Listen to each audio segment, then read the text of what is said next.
कलयुग में श्राप क्यों नहीं लगता?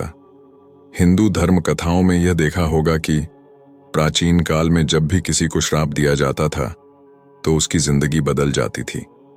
श्राप के अनुसार उसे अपनी जिंदगी में वो कष्ट भोगना पड़ता था।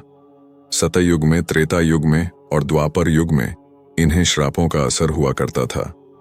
लेकिन आजकल हम कलयुग में देखते हैं, कोई अधर्मी जितना भी बुरा करता है, सामने वाला जब भी उसे श्राप देता है तो वो असर नहीं करता या आपको असर करता हुआ दिखाई नहीं देता। आखिर क्यों? कलयुग में जब इतने लोग कष्ट में हैं, अधर्मियों की संख्या इतनी ज्यादा हो चुकी है, उन्हें इतने ज्यादा श्राप दिए जाते हैं, फिर भी श्राप का असर बिल्कुल नहीं होता।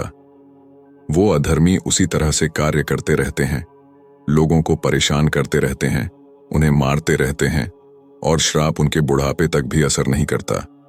आखिर क्या कारण है कि कलयुग में श्राप असर करता ही नहीं और कैसे सतयुग और अन्य युगों में ये असर किया करता था? क्या इसके पीछे कोई वैज्ञानिक कारण है या इसके पीछे कोई ऐसा रहस्य है जो आज हमें नहीं पता?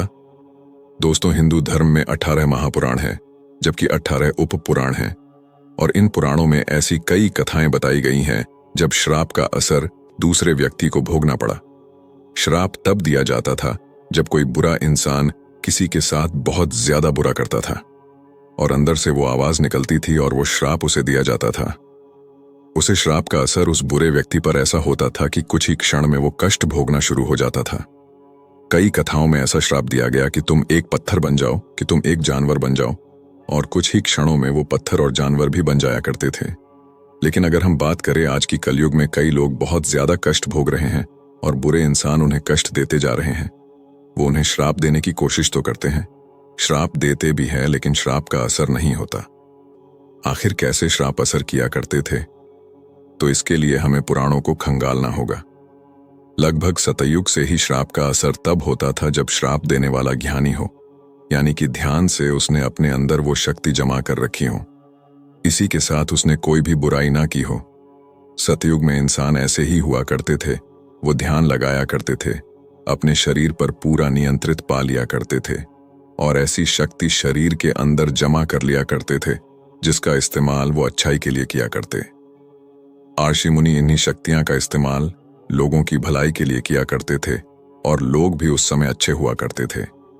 लगभग हर इंसान ध्यान लगाया करता था, इसीलिए दूसरे के मन की बात पढ़ लिया करता था। उस समय बुराई इसीलिए नहीं हुआ करती थी क्योंकि लोगों के मन में बुराई थी ही नहीं।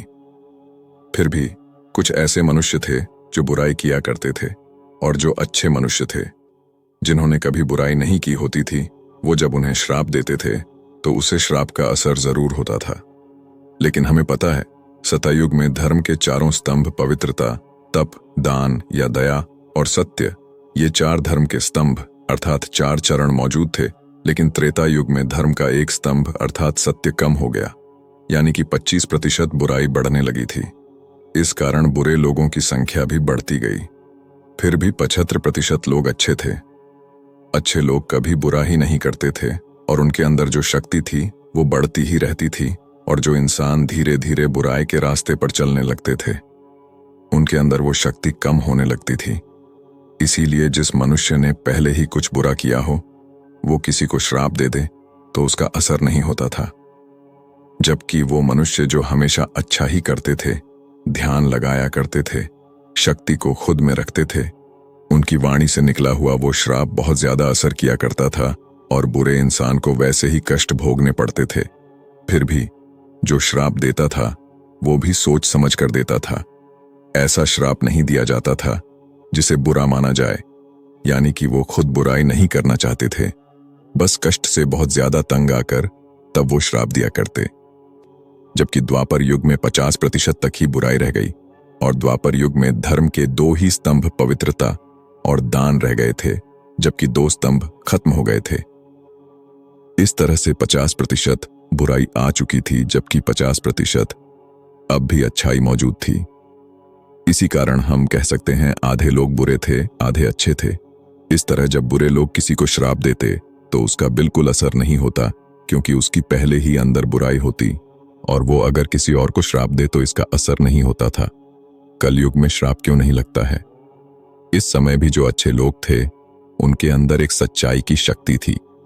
ध्यान की शक्ति से वो अपने शरीर की शक्ति को बढ़ा लिया करते, और तब वो इंसान जिसने कभी बुरा ना किया हो, वो श्राप देता था तो उसका असर जरूर होता था। लेकिन ये तो कलयुग है। धर्म का सिर्फ एक ही स्तंभ बचा है, जिससे दान या दया स्तंभ कहा जाता है। यानी कि 25% अच्छा ही बची है, और वो भी 25% इंसानों में नहीं बची है, बल्कि सब लोगों में ये अच्छाई बहुत ही कम रह गई है। लगभग हर इंसान ही बुरा होता जा रहा है। इसीलिए जब उसे कष्ट मिलते हैं तो उसे कर्मों का फल ही कहा जाता है। फिर भी वो इंसान जब किसी और को श्राप देता भी है तो उसकी जो अपनी की गई बुराइयां हैं उस पर हावी हो जाती है, और वो शक्ति तो उसके शरीर में मौजूद ही नहीं होती जिससे दूसरे के शरीर में असर हो। फिर भी कहा जाता है कि इंसान 25% अच्छा ही अपने अंदर समाये हुए होते हैं, तो श्राप का असर तो होता है, लेकिन बहुत ही धीमा। जो इंसान जितना ज्यादा बुरा होता है, अगर वो श्राप दे तो दूसरे को बिल्कुल भी असर नहीं होता।